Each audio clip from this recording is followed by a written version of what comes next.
today on Light of the Word with Pastor Ray. He who began a good work with faith, boy, you got a lot of work to do.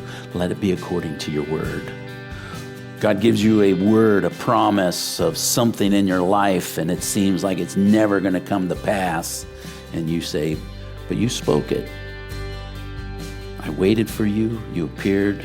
You spoke this word to me. And Lord, no matter how long it takes, let it be according to your word. And you will walk in pure power, even in the hardest of days.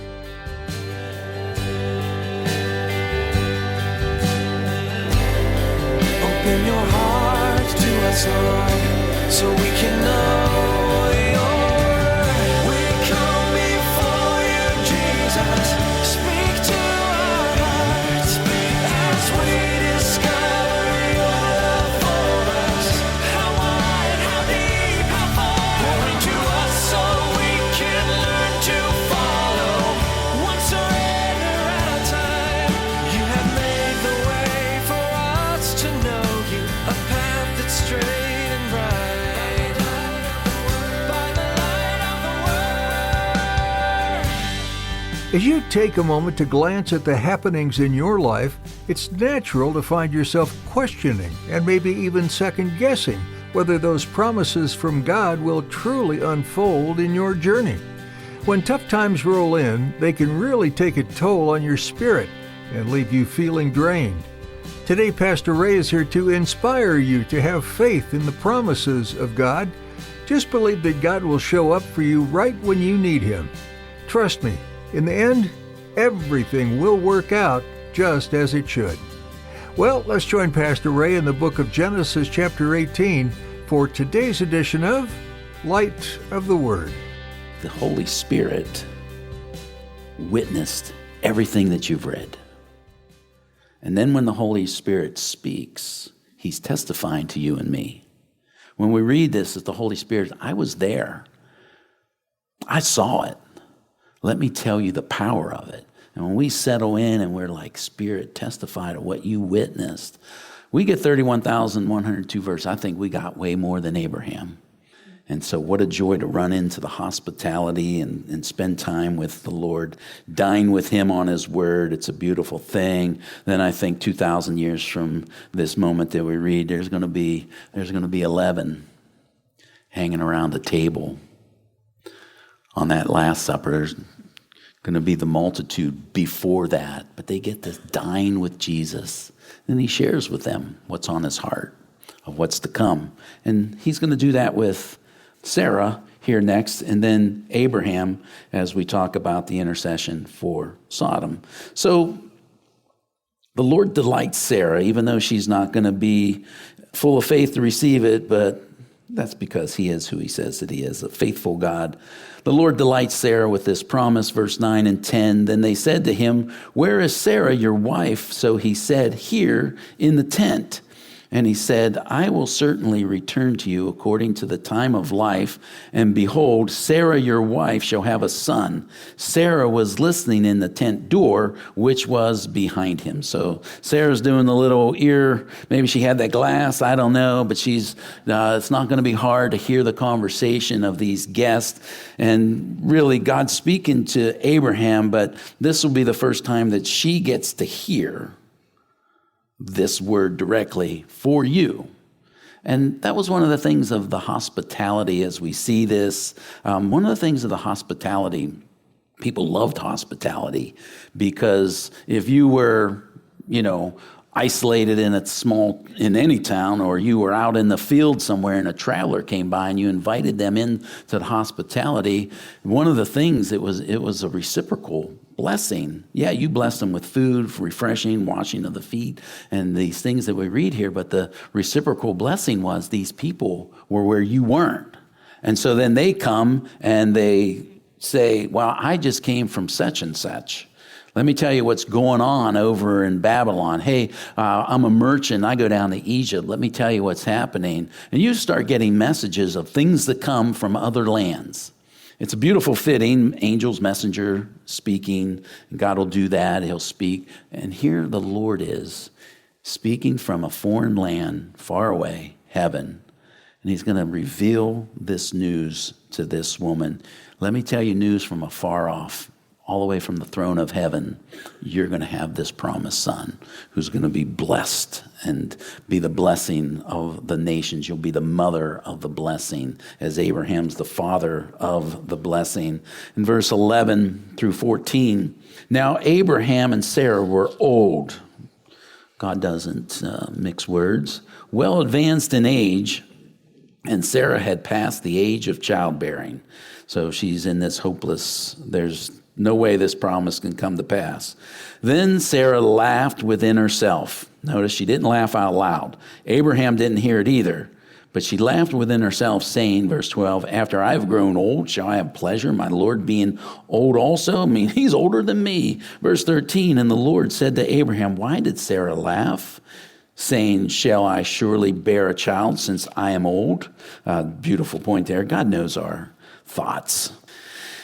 And so we can just be honest with him. Is there anything too hard for the Lord? At the appointed time, I will return to you according to the time of life, and Sarah shall have a son. So 2 Timothy chapter 2, if all of us can rest in this. If we are faithless, he remains faithful. He cannot deny himself. Let me ask you the question, and I know you're all going to agree with me. Is there anything too hard for the Lord? If I was to take a show of hands, everyone would go, no. We all believe that. It's who we are. We study this word. That's why we do what we do. We believe he is who he says that he is, and he can do what he says he will do. That's never our problem. Our problem is, but will he do it for me?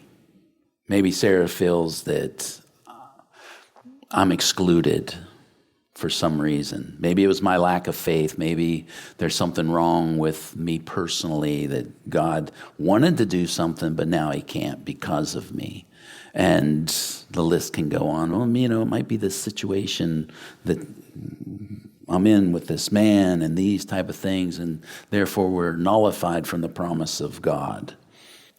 I think part 2 is the most important thing, because I know for all of us, we go, I know he can do it. That's not a question. He's the great I am. Is anything too hard for the Lord? Our answer would be no. But it's part 2 that the great faith comes. At the appointed time, I will return to you according to the time of life, and Sarah shall have a son. The great faith is part 2, and how we view part 2. I know you can do it, but will I wait for you to do it? Time has a way of erasing the promises of God. And I can sit and go, I know you can do it. Will you do it? And can I wait for you to do it? And here's the power. It's either weakness or strength. If I can step into this and I can say, I know you can do it, and I will wait for you to do it however long it takes. Sarah's coming on 24 years here. And I will wait for you however long it's going to take. Sometimes the Lord's going to speak and we'll go, I've been waiting so long, and we have no idea. Sarah has no idea. It's like days away now that she's going to know, I'm with child. Less than a year, The power comes, the weakness will come when we go, part 2, I don't know if I can wait. I don't know if I can wait any longer. The power comes when I can say, I can wait, because I know your promises are true. And the beautiful correlation to this is the young teenager. Let's read verse 15. But Sarah denied it, saying, I did not laugh, for she was afraid. And he said, no, but you did laugh. She's not owning it. God calls it out. He's still going to be faithful. Sarah, 89 years old.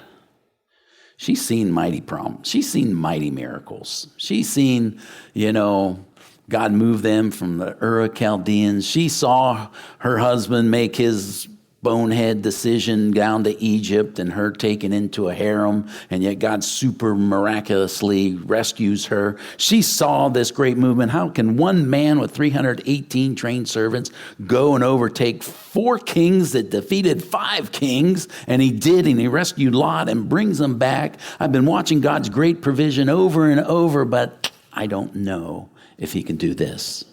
But then there's this young teenage girl. Culturally, that's how it was in the Middle Eastern time of Mary.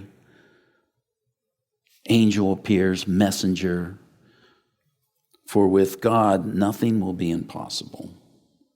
When this is revealed of the great miracle that would be born through her, then Mary said, and here's part 2 of power of faith.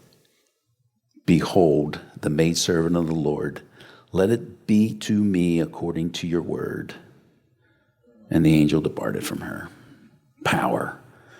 When I just go, what you just spoke, he who began a good work will be faithful. Boy, you got a lot of work to do. Let it be according to your word.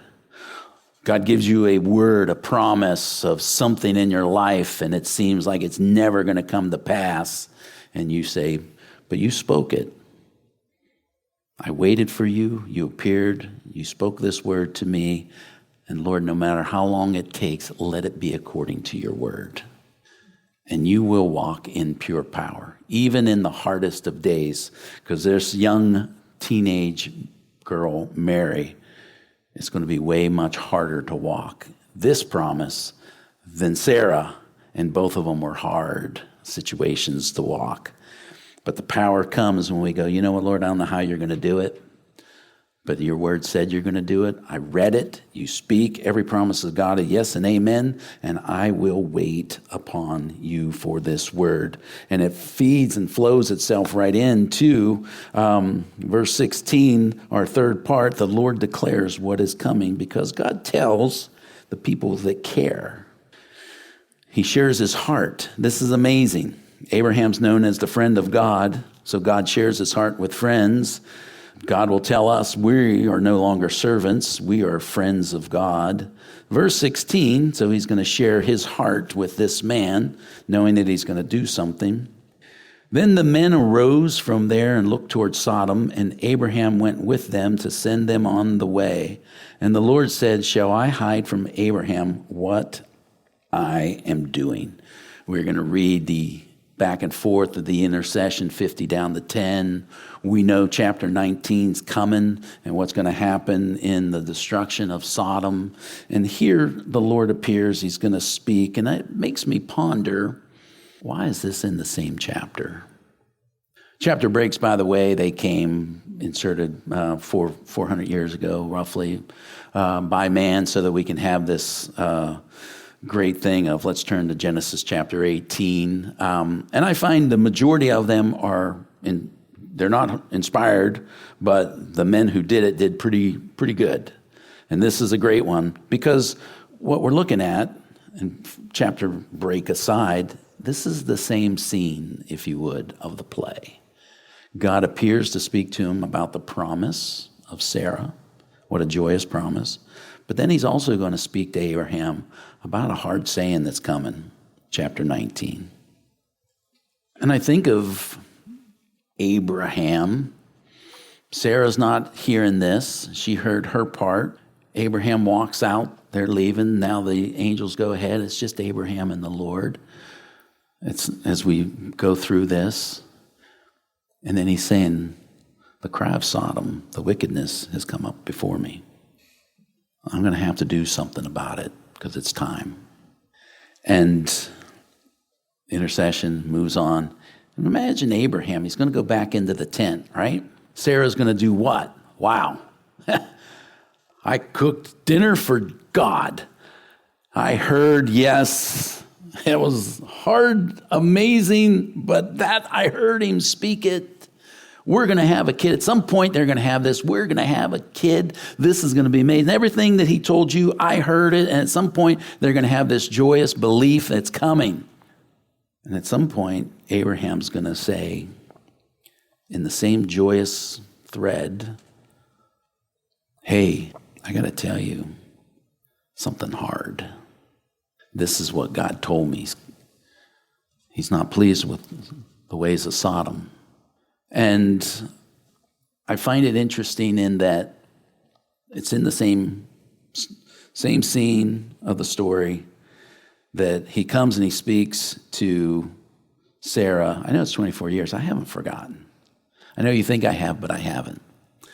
But when Lot went down to Sodom, we read that it says, and they were excessively wicked. And in the same scene on a counter, God is speaking and saying, I haven't forgotten that either. Just because time has come in between Sarah doesn't mean that my promise doesn't remain. And just because time has been in between here on the wickedness of Sodom doesn't mean that I forgot that and that I wink at it and I don't, and I am blind to it. So there's this moment that they come, and I think there's a word here for us as Christians. I know there's a word here as a pastor, absolutely. Because we could just stopped there. We could told lots of great jokes about women listening through tents and angels as appearing and all those type of things. But the Lord weaves this together of, and you know what? Sometimes there's sweetness with sour. And sometimes there's these wonderful sayings, and then sometimes there's these hard sayings. And a pastor in a church has to be willing to cover it both. And it's easy to jump from the sweetness to the sweetness, but then you miss. And we would miss the holiness of God. We would literally miss the heart of God because the story truly is the sweetness of God as well. But then there's a place that it becomes this hard place that we read here. And so at some point, Abram go, by the way, we need to pray. And I love it because Abraham's going to intercede here, and he's not going to go, well, they got it coming. Doesn't matter. I'm having a kid. I got it. Abraham's going to go, wait, what? He's got a heart for the people of Sodom. Amazing. You know why? Well, Lot lives there. Do you know else? Why? He saw their faces. It says in 14, Genesis, when he went and rescued Lot, he didn't just rescue Lot and his family, he rescued the people of Sodom. And he is bringing them back. He saw them. He saw their face. He saw their children. He saw these women. They're not strangers to him. And we see the heart of an amazing man, a friend of God. He has this heart for the people of Sodom. It's not just Lot, which, by the way, as we look at this, God gave those people that he rescued another decade or two, however long that period is from the rescue to this moment. He gave those people of Sodom the opportunity to see his graciousness. I rescued you, and you all went back. None of them says, you know what, I think I want to follow this guy's God. There's something special. There's something here. They would have all been together, and as I look at that scene coming back, they would have all seen Melchizedek. They would have all shared in the communion pitcher of bread and wine. That Melchizedek comes out to refresh them. They would all seen this. We see God grace before, and remember this when we come to chapter 19. And so in verses 18 through 19, since Abraham shall surely become a great and mighty nation, and all the nations of the earth shall be blessed in him. For I have known him in order that he may command his children and his household after him, that they keep the way of the Lord, to do righteous and justice, that the Lord may bring to Abraham what he has spoken. And I'm going to share this with Abraham. I'm going to share it with mums and dads, because you know what? I'm sharing it with him because he's going to share it with his kids. Hey, dads, you want more revelation of Jesus Christ? Hey, mom, you want more revelation of Jesus Christ? Be willing and know the more revelation God gives you, and the more you give it out, the more revelation God will give you to give out. The heart and the intimacy and the knowledge of God. I know Abraham will share this with his kids. He will speak this to all the generations. Hey, this is not to be part of the Abraham family lineage, which will go Abraham, Isaac, Jacob. The nations, don't bring Sodom into your house. And he's going to teach his kids. And that's why he's speaking. You're going to be a great nation, and a great nation is not going to include Sodom. Power, just pure power. In verse 20 and 21, and the Lord said, because the outcry against Sodom and Gomorrah is great, and because their sin is very grave, I will go down now and see whether they have done altogether according to the outcry against it that has come to me, and if not, I will know. So, hey, God can hear through a tent someone who laughs inside their heart. He isn't like, hey, I heard about Sodom. He knows. Here, this is poetic wording, but what he's speaking of is the wickedness of Sodom has arisen, and there's a time that I have to come and deal with it. He does it with nations over and over. And what he's painting for us is, I will go. I'm letting you know, Abraham, that I'm not just going to respond with a snap. I want you to know that I thoroughly investigate and I thoroughly engage before any judgment comes. Before I have to warrant and deliver, I thoroughly investigate it and I have the patience. Could you imagine if we didn't have this back end of this chapter and we just went from promise to Sarah and we went into chapter 19 next? We'd have to sit and go, where's your grace? But now we can clearly see the Lord thoroughly. It's come up. I've investigated it. There's a time it's warranted, but he's still, I'm still looking for somebody so I don't have to. I would love for someone to intercede. I think of Moses, stiff-necked Israel, won't go into the promised land. God says, step aside, I'm going to take care of this. And Moses, Lord, and he intercedes. We know the Lord doesn't need his mind changed. He doesn't change his mind. He's just looking for somebody to step in. And you see where I'm building this? Do you know the power that you have in intercession? You know there's prodigals. You know there's people who have not received him. And we have this power that he puts before us that we can actually stand before him. Lord, I know so-and-so is not walking in your ways. Lord, I know so-and-so is even mocking your holy ways. But I'm asking you, Lord, that you would go. Lord, speak to their heart. It's their free will to reject. But God is looking for intercessors to step in and go, but Lord, I'm asking you to stay your judgment. Lord, I'm asking you to protect them would you guard their marriage even in this time? Children, I don't know how much I say, part of it, getting our kids or getting our family of kids, getting them to maturity is just getting them through making foolish, bad decisions. Lord, would you? And we have this power of intercession, and he gives us these things to speak, and I want somebody to live to make intercession. But I share it all in the same scene the Lord is telling us because it's hard that we forget. And then there's a cultural thing here, is that, listen, God's holy.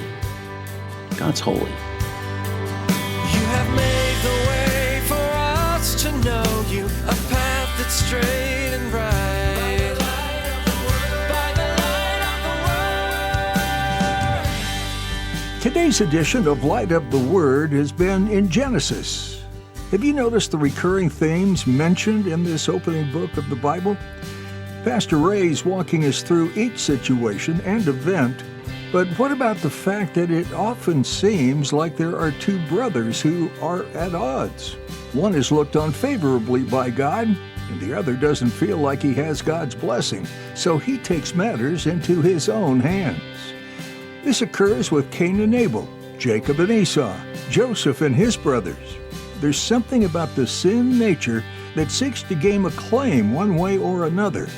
But if it's not what God has in mind, it leads to all kinds of heartache and destruction. So what's the lesson that we could learn from these stories that seem to repeat?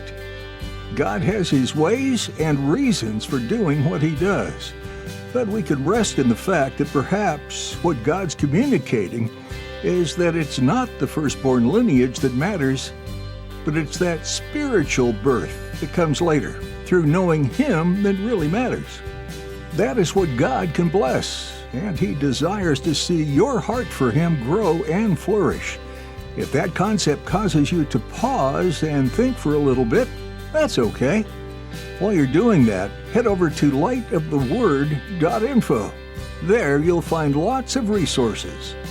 This has been Light of the Word, illuminating the heart of God. You have made